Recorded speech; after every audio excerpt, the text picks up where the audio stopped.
So what I have here, I believe to be a litany of evidence, which as of now would go against Safeway and UFCW8 Golden State.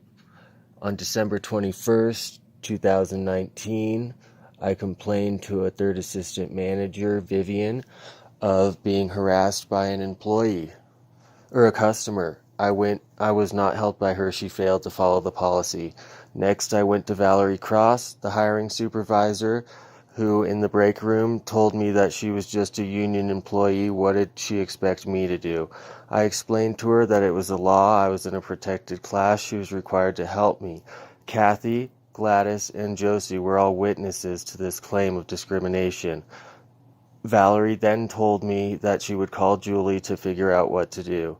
I was then called back into the office where Valerie and Melanie were sitting there, and they told me to speak on the phone with whom they said was the head of security. This man's name was Keith.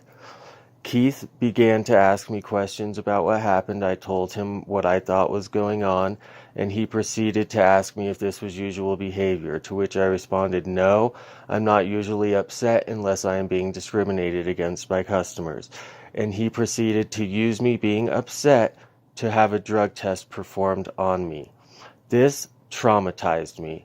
I had a drug tester was brought in where I was drug tested on the clock after explaining my right for a union rep and not being provided a lunch whatsoever, and the drug tester had to walk me back to the back of the store where customers were looking at me with looks of disgrace on their face. I passed the test on site. Vivian and Valerie were both witnesses to me passing the drug test. My vape pen went missing, and I was put on unpaid suspension where I wrote on the letter that I was under duress as this happened.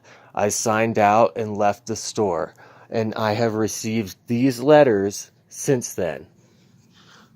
This one stating that a grievance was filed on my behalf way later than it should have been. It should have been 7 days after.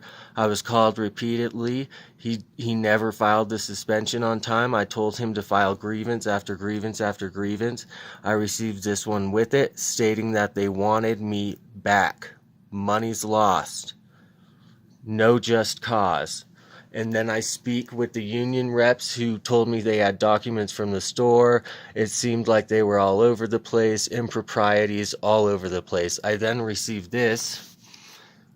February 3rd it was sent out, and on the 31st of January, my coverage is going to be dropped due to insufficient hours.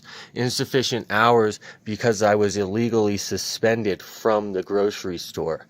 I then received this thing. What is this? Not even signed, one little piece of paper, no just cause whatsoever. This is invalid.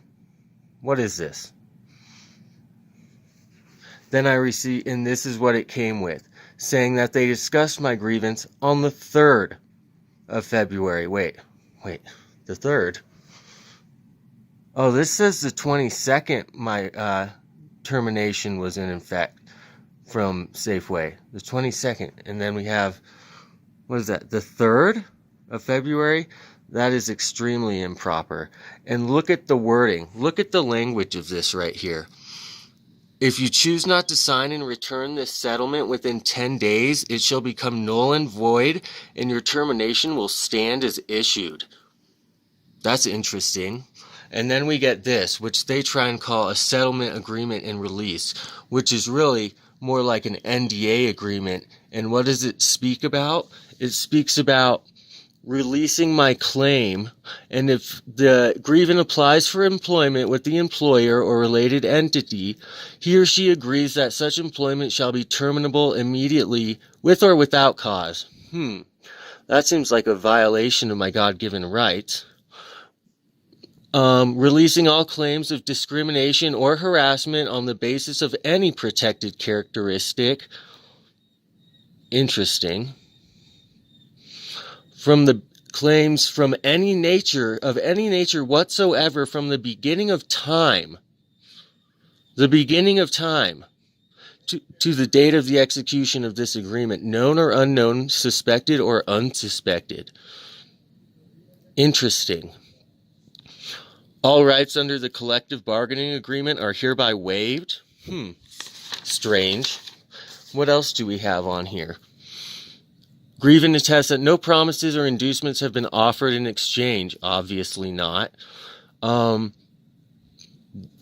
There's a good one in here. The grievant represents that he or she has fully discussed all aspects of this agreement with the union and or legal counsel and fully understands the scope and effect, and that as much time as needed. Wait, I thought I only got 10 days for full consideration of it, and fully understands that this agreement releases of all his claims, both known and unknown, against the employer. So basically in the future, they'd be able to discriminate against me, slander my family name, and be able to get away with it.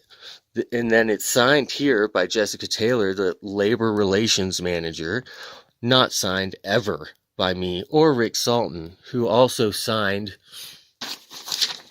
this right here. What is going on here is what I wonder. What is going on here?